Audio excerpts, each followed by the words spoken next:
Bailey Ratcliffe is a software quality analyst for Focus Professional Services.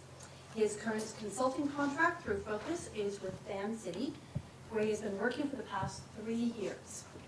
Previously, he had worked for his family doing jobs like digitizing a contact book and other IT tasks, but nothing full-time or long-term.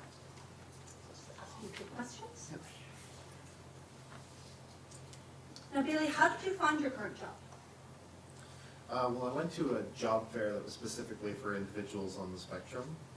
Most of the jobs were a little bit, they were part-time stuff, menial tasks. So it wasn't really geared towards people that were looking for a more long-term career.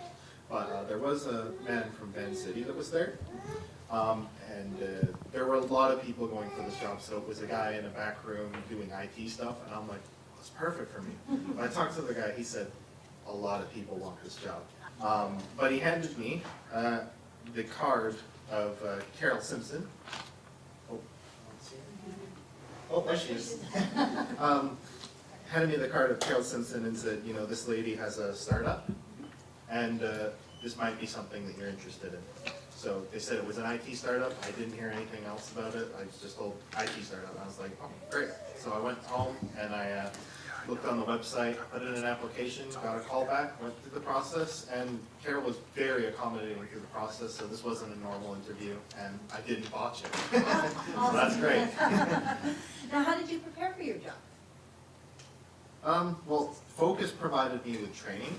So what I'm is I'm a software tester, as we just said. So it was software testing training, agile training. So for anyone that doesn't know what that means, it's just software training or software testing methodology and software development methodology. And then the part that's probably most relevant to ASDs is workplace etiquette. So that was a big part of it because, we don't really know how to behave in a workplace all the time. So it's great that she provided that training. Great. And what is your favorite part about your job?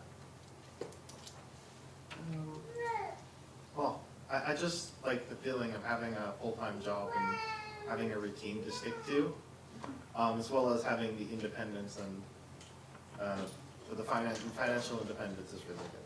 Oh, that's great. Now, how did you prepare for your very first day on the job? Well, I think this is something a lot of people can relate to. My first day of the job, I live a city over, so I just took the transit route. That's it. Great. And what is the most important part in your workplace to help you maintain your job? The most important part is something Dr. Borland covered just now. So he said that, very clear and direct feedback. I find that that's the most effective method because I often don't know if what I'm doing is wrong. So if I'm told, I can take the time to correct that behavior. Yeah. Great. And what do you do outside of work that is important to you to help you maintain your job? Well, it's mostly just being able to go home and de-stress. So I like to play video games on my computer a lot. Fantastic. And what has been set up for you at work that are key components in you being successful at your job? The most important part of being able to be successful and maintain that level of success is being able to have an open channel for discourse with the employer. So if I have any gripes or complaints, that I can bring them out to Carol with the knowledge that she's not going to judge me on it. She's going to take my criticism into account and see if she can do anything about that. Great. What is the source of stress for you at work, and what is the best way your employer can support you? A really big part of it is sensory, obviously. So one of the most important things that I found about that is noise pollution. So people tend to have impromptu meetings at their desks, and they can get pretty loud sometimes. So a lot of the time people aren't really aware of that. It's also traffic. So people going past me, that tends to be bothersome. I think that's a pretty common complaint among people in the ASD spectrum. A good compromise for me, I found, is that because my job involves me just sitting at a computer doing a lot of testing, I can just wear headphones most of the time to block everything out. Right. Sounds good. Now, what are your current goals? Well, in January, so this January, it'll be entering my 4th year of employment with Focus. So that'll be going from entry level to a more intermediate software tester. So that's pretty exciting. Great, that's very exciting. For looking long-term though, definitely, I like my career field, so I want to be a senior tester. Perfect, that sounds wonderful.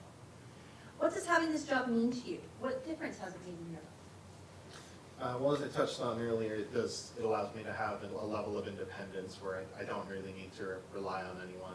Of course, the support's always there as a person designated with persons with disabilities.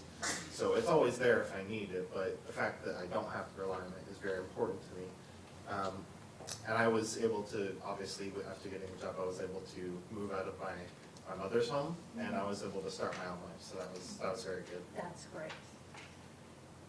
What do you think more employers need to know about hiring neurodiverse talents? We just tend to think of ourselves as ordinary people with weird quirks. And it's really helpful to just think of that because, maybe I think everyone has a friend that does some weird, annoying thing where you're like, why do they do that? And if you just think of us like that, it's a lot easier to relate. So thank you to Bailey. That's all of our questions right now, but we can have a Q&A after.